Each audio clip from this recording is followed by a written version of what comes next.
Tucker and his groupthink in American history. You have every single hour of every single day, week in, week out, now year in, year out, your mainstream media has dedicated its coverage to one thing only: maligning the president you elected, his agenda, and everyone who dares to support him. Still, one professional Trump hater over at fake news CNN, Jim Acosta, is positively feigning outrage, shocked that Trump supporters didn't give him a warm welcome at yesterday's rally in Florida. And Acosta's worried that Trump is whipping up hostility against the press. In moments, we're actually going to remind you and Acosta where all the violent rhetoric is really coming from in the country, and it's not President Trump. And also tonight, the president is once again calling out Mueller's political witch hunt. Coming up, we will uncover the special counsel's Russia illusion. We do have the very latest, day 2 of the Paul Manafort 2005 tax case. And stay tuned for a very special mini monologue.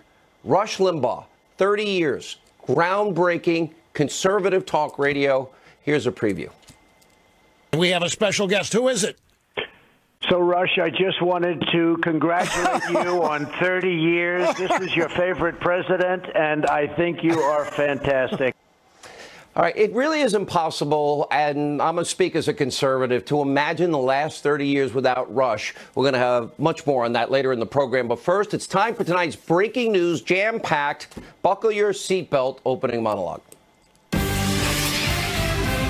All right, every night right here on this program, we show you example after example of the abusively biased coverage from the Destroy Trump media. Now, they have been predicting the end of the Trump presidency and that he wouldn't win anyway since the moment he declared his candidacy went down the escalator in 2015.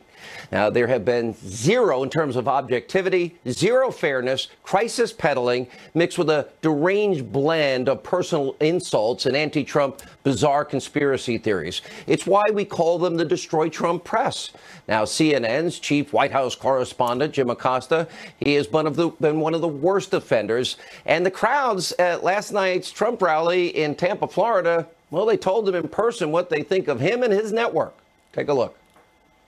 The White House has held only 3 briefings for the press this month and 8 total since the end of May. There is no other way to describe what the White House is doing these days. Wolf, top officials, including the president, are hiding from the press.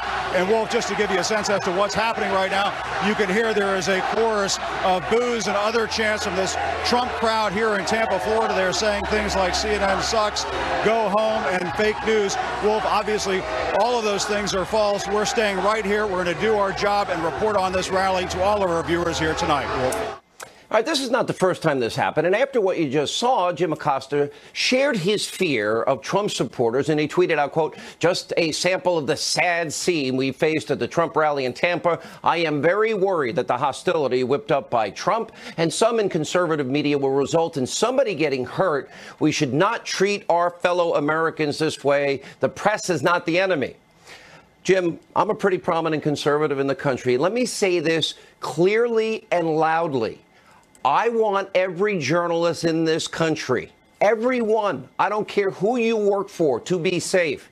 And I'll tell you right now, I will be the first person to come to your defense if I'm there and anyone ever dares lay a hand on you. If I was standing there, if I see it happen, I will be the first person to jump in and fight on your behalf. Physical violence is never acceptable to me, nor is it acceptable to the conservatives I know and respect. And let me also be clear. If you're a conservative, and by the way, you ever threaten anyone, you're not a friend of mine, you're not a friend of this program. And by the way, or the conservative movement of which I'm just a small part of. And with that said, many people's memories, though, are really short. Remember Obama talked about getting in people's faces? Remember he said some guy named Mr. Burgess, we're going to send him to Sean Hannity so he can tear him up? Remember more recently we saw what happened to Sarah Sanders and her family thrown out of her restaurant? They followed her family to the next restaurant. Remember what happened to Pam Bondi and Secretary Nielsen? Well, let's go down memory lane. I was asked to leave a restaurant this weekend where I attempted to have dinner with my family. My husband and I politely left and went home. I was asked to leave because I work for President Trump. 3 huge guys came up and started probably an inch from my face, screaming at me every word in the book, cursing as loud as they could. Homeland Security Secretary Kirsten Nielsen is in a Mexican restaurant restaurant of all places. The goal. Shame on you. Shame! Shame! Shame! Why are you separating families? Why did you leave my husband alone? I'm not trying to disrespect you, but why is he separating families? He's not. I'm not trying to do that. I'm not trying to do that. Now, Jim, I have a question. Did you ever pick up the phone? Did you call Sarah Sanders? Did you call Pam Bondi, the Secretary of State in Florida? Did you call Secretary Nielsen after they were run out of places publicly in a violent, what looked like could become a violent situation? If you did, by the way, good for you. On this program, we call out bias. We will do so as long as I'm allowed the honor to be here every night. We show the clips of the media, their very worst moments. We tell our viewers to turn the channel if they don't like our coverage, but we don't support boycotts. We don't demand firings. We don't support violence of any kind, nor will we ever. That's not inciting violence by giving an honest critique. It's called telling the truth. And just because people chant fake news doesn't mean they would support any kind of violence in any way. And of course, there's plenty of bad rhetoric on a lot of sides of the aisle. Your network in particular, others in the mainstream media, you're not exactly telling the full story about things to the American people. And I see abuse of bias every single day. You largely ignored the nasty rhetoric against Melania Trump. Many glossed over the scary rhetoric about Ivanka Trump, the president's young son, Barron, even his 4-year-old granddaughter, the president's granddaughter. And you totally seem to have forgotten the overwhelming amount of violent rhetoric against President Trump himself. What did you say during these moments? Take a look. And with this kind of inspiration, I will go and take Trump out tonight. Yes, I have thought an awful lot about blowing up the White House. When was the last time an actor assassinated a president?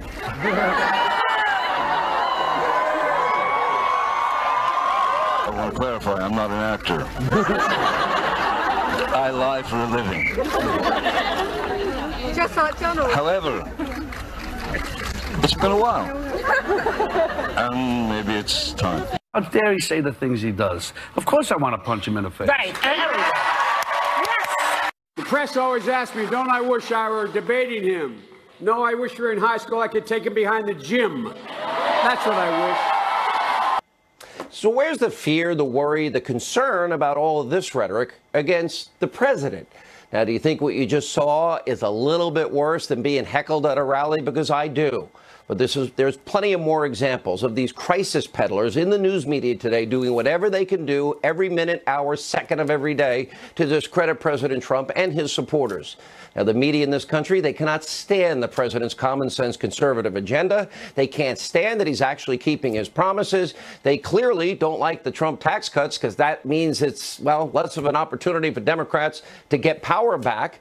His peace through strength policies with North Korea, Iran, and elsewhere seems to scare them, ending the horrible Iranian deal. No, this president's not bringing piles and cargo planes of cash and other currencies and giving it to mullahs in Iran that threaten to destroy us, and also negotiating with foreign countries. Well, he's trying to get better trade deals. He gets criticized for that. Obviously, the success is not something that's reported on often. And by the way, it seems that many in this country want this president to fail, because if he fails, then that means Democrats can get back in power. I even think if President Trump cured cancer at this point, many in the media, many on the left would still hate him. It's a prime reason why the media is so obsessed with Mueller's partisan witch hunt. They want to see this president impeached. They have been trying to attack his credibility since he's been elected.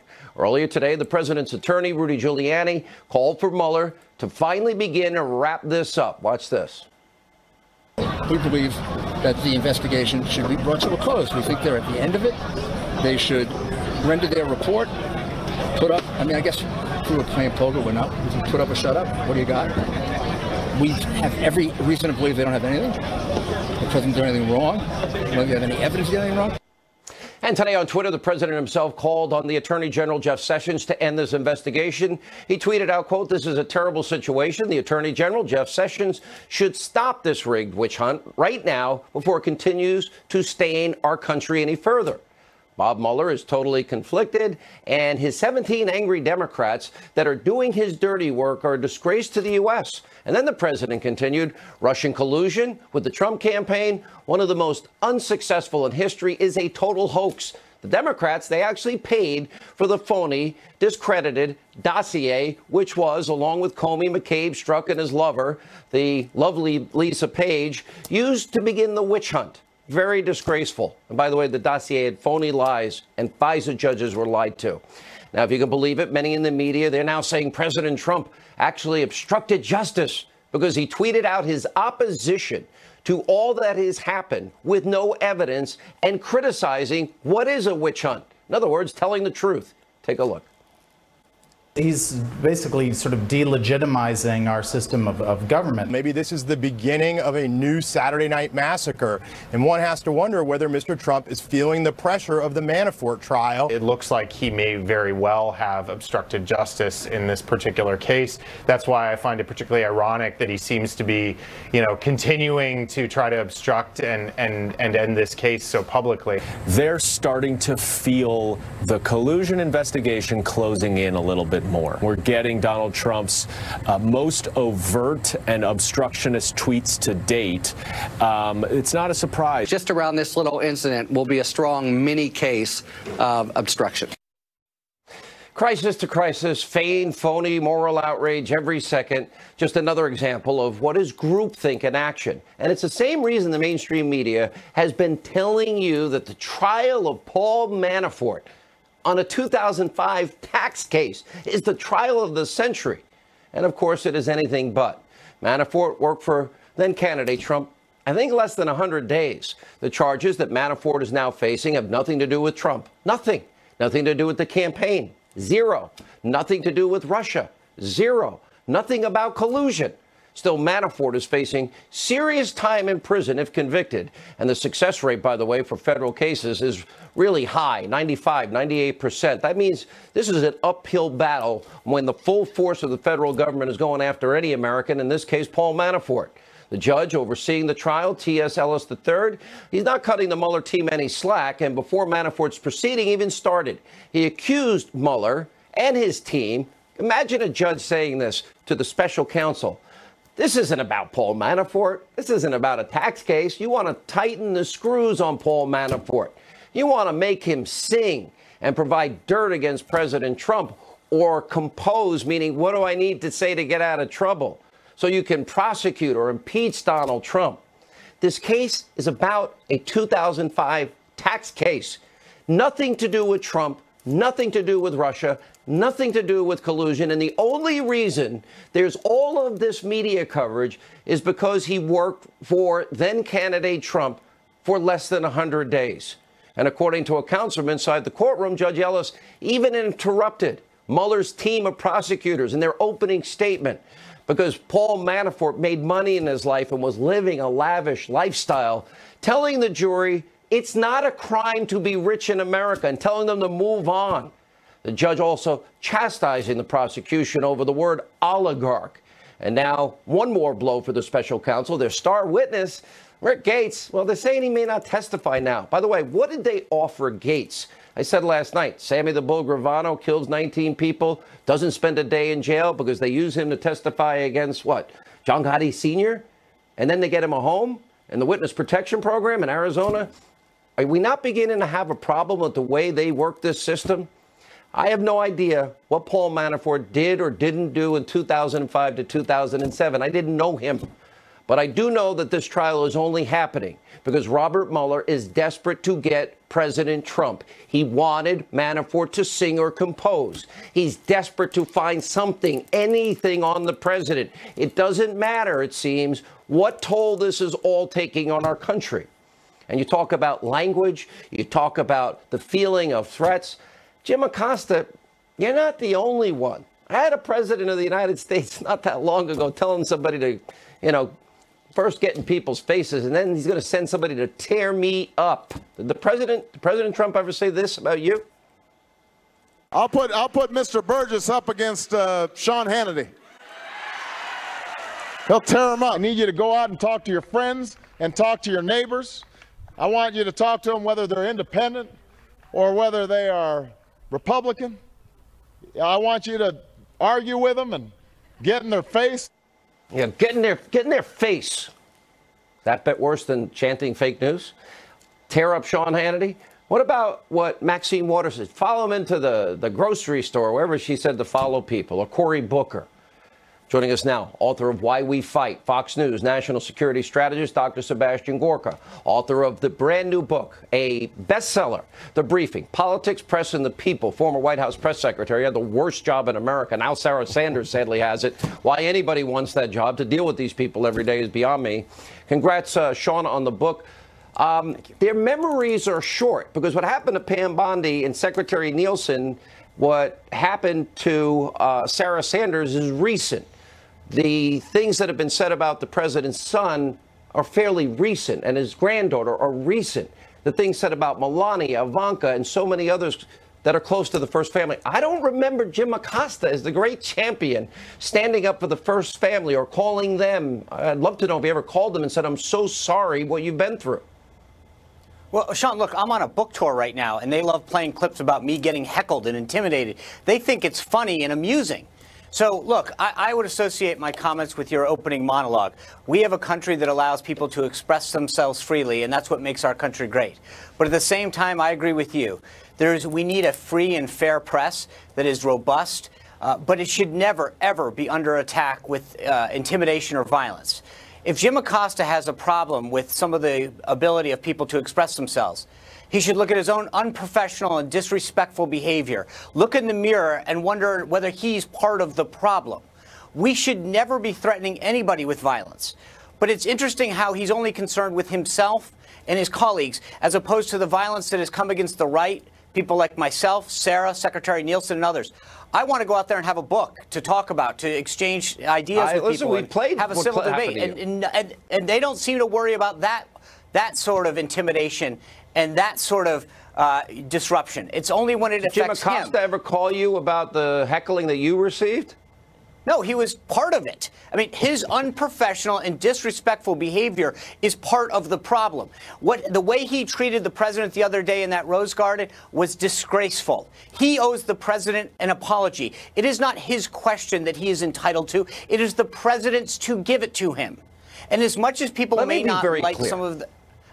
This is important, because I've had the same experience, and every conservative I know has had the same experience. I don't come on TV and whine that I've been heckled, or people have tried to physically get to me, or that my life's been threatened, and that I've had people, literally threaten my life. It's happened more often than I care to exist. It's wrong. I think it's right. But it's not the same as chanting fake news and CNN sucks. And people have a right to freedom of speech, whether it's, again, Sean or me or Dr. Gorka. I'm sure you've experienced it as well. Oh, have I ever, Sean? Look, I have to give my colleague Sean all the recognition. He was on the front line in the podium, but I was in the press briefing room. I'd sneak in, and from the back I'd watch.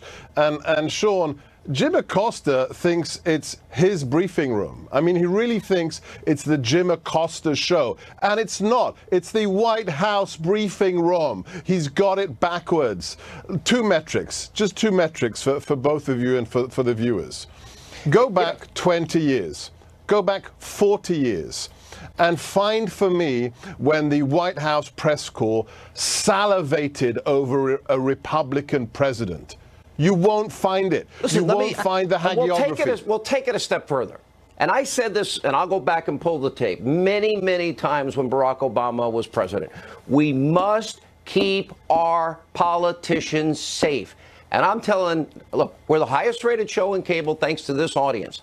If I am there, I will be the first person in to defend anybody in the press if anyone would dare to lay a hand on them.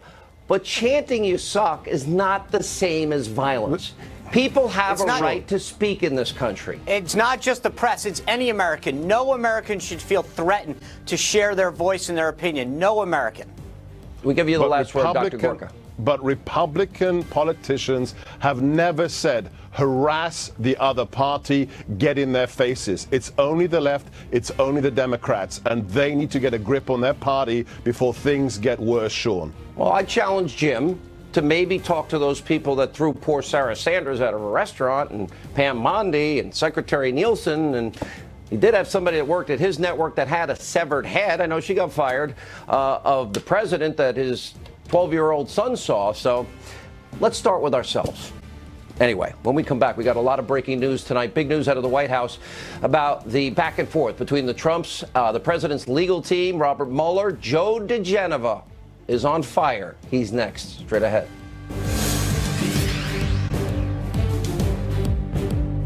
There's been a lot of back and forth today about Robert Mueller wanting to interview President Trump. Here with the very latest from the White House is our own Kristen Fisher. Kristen, what's going on? Well, Sean, for months, one of the biggest questions has been, will President Trump agree to sit down with the special counsel? We know that he's wanted to, but that his legal team has been advising him against it. And now tonight, there is even more reason for his legal team to advise him against it, because Robert Mueller is refusing to accept one of their key demands: to limit questioning during their face-to-face interview to matters of collusion. Mueller wants to open it up to obstruction of justice, among some other topics. Now, earlier in the day, the president described the ongoing investigation as a, quote, terrible situation, and Attorney General Jeff Sessions should stop this rigged witch hunt right now. Well, Democrats like Adam Schiff say the statement was an attempt to obstruct justice, hiding in plain sight. But the White House says that the president wasn't ordering his attorney general to do anything.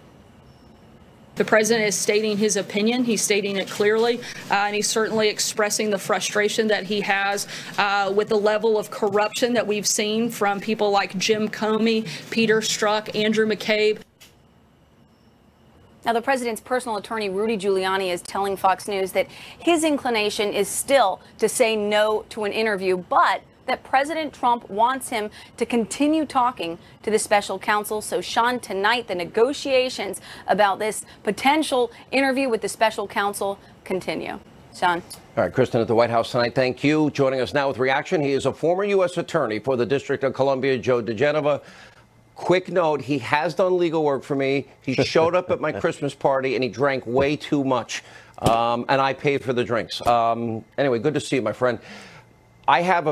I am very skeptical of any concession to this team of prosecutors that Robert Mueller has put together, looking at what Judge Ellis said about what they're really doing in the Manafort case. I don't trust them. Well, there's no question that the Mueller investigation is illegitimate in the sense that Rod Rosenstein should have never appointed Mueller, who had a conflict of interest. He was interviewed for the FBI director, and the next day he was appointed special counsel. Rod Rosenstein is either a witness or a co-conspirator in the case. If there's an obstruction because of the firing of James Comey, Rosenstein should have never made the appointment. He shouldn't be involved. He approved one of the FISA warrants. And more to come on that in the next few weeks, by the way. But here's the point. The president should not be interviewed by these people. His attorneys should obviously, and I know they will, do everything they can to advise him not to do an interview. This is an illegitimate investigation. It's a perjury trap, even though the president cannot be indicted for anything. The problem is this is an effort to use the grand jury process for impeachment purposes. That is an unconstitutional use of the grand jury, and they should fight it. If the president refuses to testify, and if Bob Mueller issues a subpoena, the president will win in the Supreme Court. It's unacceptable to allow the president to waste his time and to play into this phony game that Mueller is playing. It's outrageous. Under any circumstances, Joe, would you, and the president has very good attorneys. We're both mutual friends of Jay Sekulow. Great attorneys. Great attorneys. Emmett Flood is a rock star. Giuliani, we know what Rudy Giuliani is as a lawyer, what he was like as a prosecutor. He took down some of the toughest people in New York, in the Southern District of New York. The question is, I agree it's illegitimate. By the way, look at Manafort. Would Paul Manafort be on trial today if he didn't work for Trump for 100 days on a 2005 tax case, nothing to do with Russia? Why isn't Hillary indicted by this time when we know she committed numerous felonies. Well, Sean, you know what? One of the great lessons from this entire affair is that there are two standards of justice now in the United States, and they're both being applied by the FBI and the DOJ. If you're a Democrat, you get a pass. If you're a Republican, you don't. Do we have to accept that? I never Do we have thought, to accept that? No, we do not. I never thought I would hear myself say those words, but I have never been more disgusted with my alma mater, the Department of Justice under Rod Rosenstein, and the FBI under Chris Wray, two incompetent, empty suits who care about one thing, their own future, their next job. And what they have done to put this country through, Rod Rosenstein has put this country through over the last 18 months. May he rot in hell for it. It's disgusting. And what you just said, that they can sit there with a straight face and say that there's no reason to reopen the Hillary case, as Jeff Sessions has said, is absolutely ludicrous and incompetent. You have said on this program that before. You've used the term dirty cop. I have this instinctive recoil for one reason. I had a family full of cops, and my mom was a prison guard, and my dad was a family court probation guy, and the two people that reached deity were in the FBI. This is not rank and file, but this is a dangerous chapter in our history. The street guys and gals are great. It's the rot is from the head of the fish in DOJ and FBI. All right. Joe DeGenova, thank you. When we come back, the king of talk radio, Rush Limbaugh, this very day, literally started radio syndication on the airwaves. I have a mini monologue coming up, and I want to explain what would life have been like for this country without Rush on the air for 30 years. We'll explain straight ahead. In an era of online retail where All right, 30 years ago today, Americans had few options for political commentary. The news of the day, journalism was decidedly one-sided. Network news, along with the print media, they were the kings of all information in America. That all changed 30 years ago. This day, 1988, it changed forever. A man from a small town called Cape Girardeau, Missouri, kicked off a brand new national radio program. It gave a voice to the millions of conservatives in this country that have been ignored, impugned, their values diminished for so long. In doing so, he started what would now become a new media revolution in this country, one that radically would permanently alter the media landscape in America, and by the way, pave the way for people like me, the great one Mark Levin, Laura Ingraham, and so many others. Well, tonight we're celebrating 30 years of the Rush Limbaugh Show, the pioneer of conservative talk radio. That's tonight's mini monologue. 30 years ago today, August 1st, 1988, the Rush Limbaugh Show kicked off nationally on 56 radio stations around the country. The show was radically different from anything else on the airwaves at the time. Now, for decades, all Americans, look, we were force-fed. We got our information, commentary, news from the decidedly one-sided, left-wing leaning traditional mainstream media, but with a very clear, funny, fun, refreshing, informative, conservative perspective. Well, Rush filled what was a desperately needed void in the country, and he gave voice to millions of us. Now, Rush is syndicated nationally on more than 600 of America's best radio stations, heard by more than 27 million people every week. And as it turns out, well, time flies when you're kind of like spearheading an entire movement and an entire new genre of media. Take a look. They said, well, what are you best at? And I said, probably being on the radio. Well, there's your answer. Do what you're best at, and you'll at least be happy, regardless how well you do it. So I decided to give radio one more chance. I'm sure you've all felt like you weren't going to ever amount to anything, even though you knew you were capable of it. I felt that way. The only difference between you and me is that I'm up here and you're out there. And the only reason I'm up here is because you're out there. You have rejuvenated my life, and you have made me something I never even thought I could be. And I have just one thing to say to you. A sincere and heartfelt thank you. And media was forever changed. Now, here's the question I want to throw out tonight. What would America be like without Rush without talk radio, but without Rush on the air for the last 30 years. Without a doubt, he has now had a massive impact, decade after decade, year in and year out. The Doctor of Democracy is the single most influential voice in the early 90s, holding the corrupt Clintons accountable, playing a vital role in the historic Republican midterm resurgence. Newt Gingrich coming to power in 1994. Now, he pushed for America's tough response after 3,000 of our fellow Americans were slaughtered on 9/11 2001. He was a leading voice for the Tea Party movement in 2010. He was one of the only people that were warning against Obama's radical left-wing ideology and agenda, rightly predicting that those policies would fail. And recently, he has been a steadfast, powerful voice for what is the working Trump agenda, the conservative agenda. And you see the dividends every day. Take a look. Donald Trump is like anybody else would be. He won the presidency. He won the presidency against all odds. He resents deeply this idea that anybody helped him, particularly the Russians. You people in the media are nuts if you think Donald Trump is going to go along with this. That's not who he is. There are Republicans and Democrats, but it's basically people who are pro-government, pro-Washington, who think government Washington's the center of the world. They'll give occasional mentions of these things that you mentioned, these policies, to placate voters. But going back to an original question you had here, they don't want Trump to succeed. On today, the 30th anniversary of his syndication, well, he got a call from a pretty special surprise guest. Let's listen in. Rush, I just wanted to congratulate you on 30 years. This is your favorite president, and I think you are fantastic. And I heard about it, and today is the big day, 30 years. I wanted to call personally and congratulate you. I am floored. I thought there was nothing anybody could do to surprise me today. I've been preparing for anything. Mr. President, you're a very special man, Rush, and you have people that love you. I'm one of them.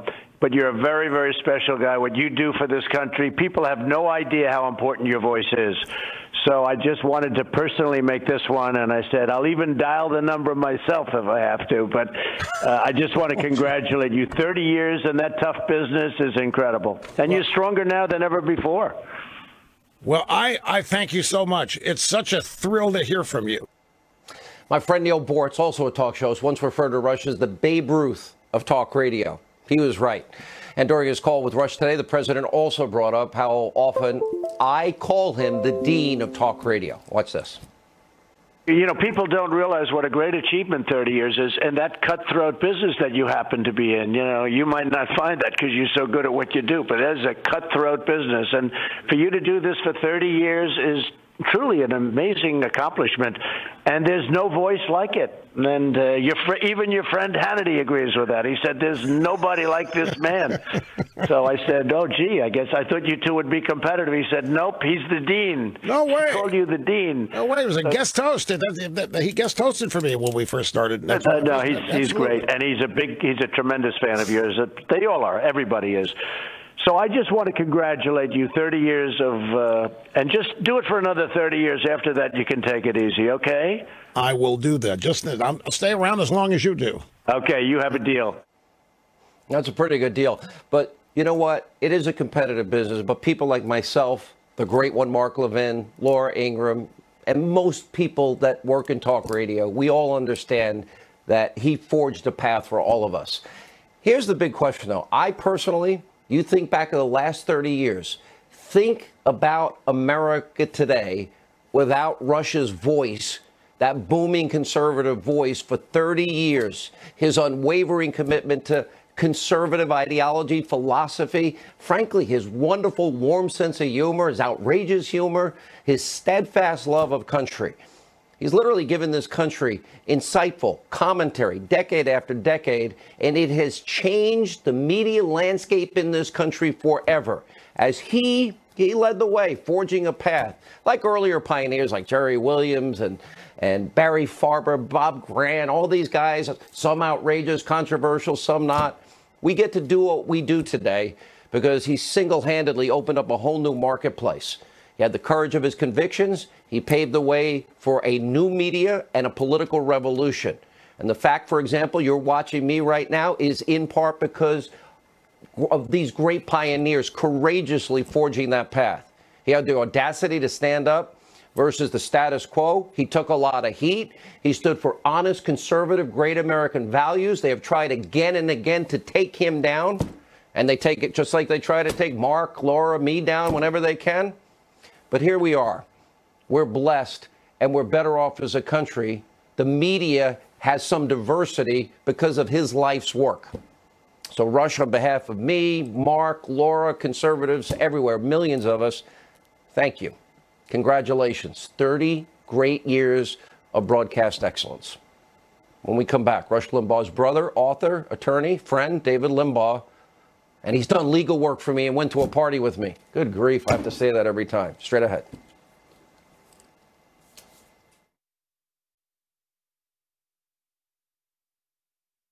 To my mini-monologue tonight, it's Rush's brother, author, columnist, David Limbaugh. Mr. Limbaugh, sir, you were there for the whole time. Your brother took a lot of along the way. It's not easy when you're, I think he shocked the country when he first came on the air, maybe similar to the iconoclastic nature of Trump in a way, and the reaction, the feigned outrage, the daily rush. It's not easy to take all that incoming. You know, Rush has been the tip of the spear, and he's paved the way for conservatives. He mainstreamed conservative thought in America and was finally the answer to the liberal media monolith. And so what I think he did is validated millions of conservatives who are sitting out in America listening to their radios and TV shows and never having their opinions articulated.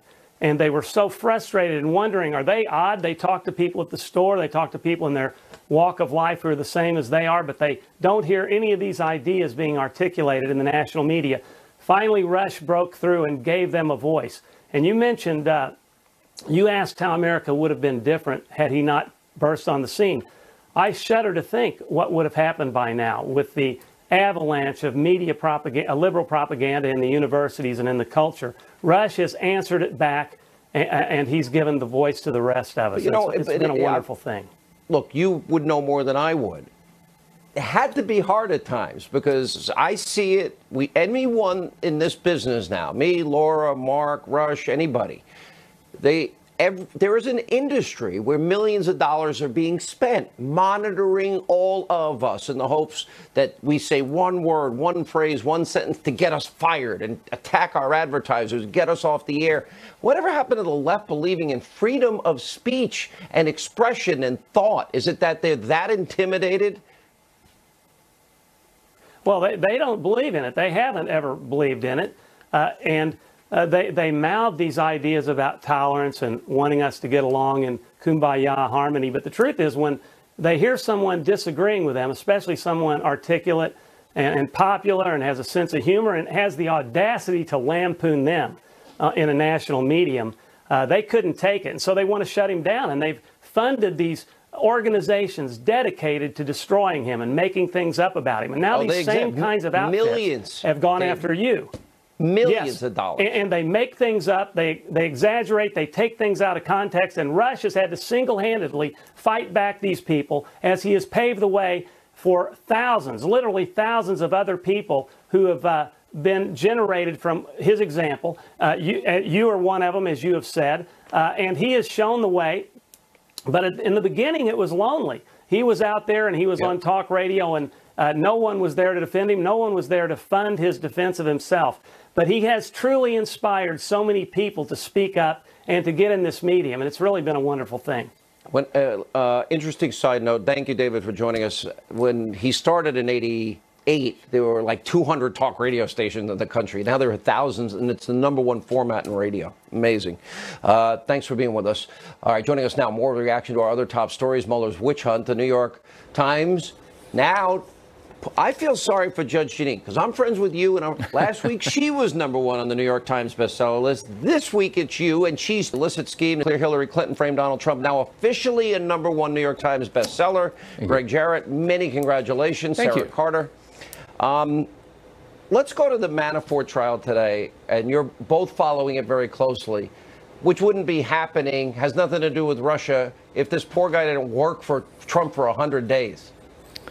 Yeah, it was not a good day for prosecutors. Once again, they were verbally spanked by the judge, and it just shows how devious and malevolent Mueller's prosecutors are, trying to smear and convict Paul Manafort simply because he's wealthy. The judge would have none of it. He told them, not in my court. It's not a crime to be rich. So they switched tactics and guilt by association because he did business with what they refer to as oligarchs, and the judge stopped them and said, you can't use that term in my courtroom. And that connotes and conjures up criminality and corruption. But the biggest surprise today is that prosecutors indicated they're not going to call Manafort's partner to the witness stand, Rick Gates, who's the star witness, a snitch, who they now realize will be pilloried as a liar and a crook and an embezzler and bribed by the government for leniency. This is the amazing thing. Gates can't now be the witness, Sarah. It seems like the prosecution say, but they gave him a deal. And this is what I was bringing up with Greg and you guys last night. So if you're going to give Sammy the Bull Gravano, who committed 19 murders, no jail time, and a house in Arizona, I think you'll say anything they want you to say. I don't trust anybody that gets a deal. I don't trust anybody.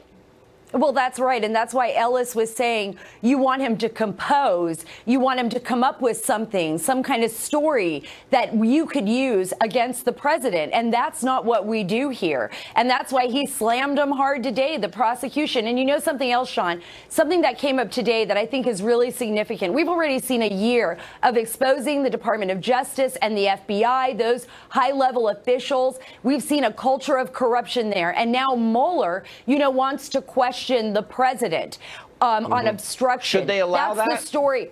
Absolutely not. And let me say something else. If he wants to question the president on obstruction, he should also question Rod Rosenstein, who, by the way, wrote the letter to have Comey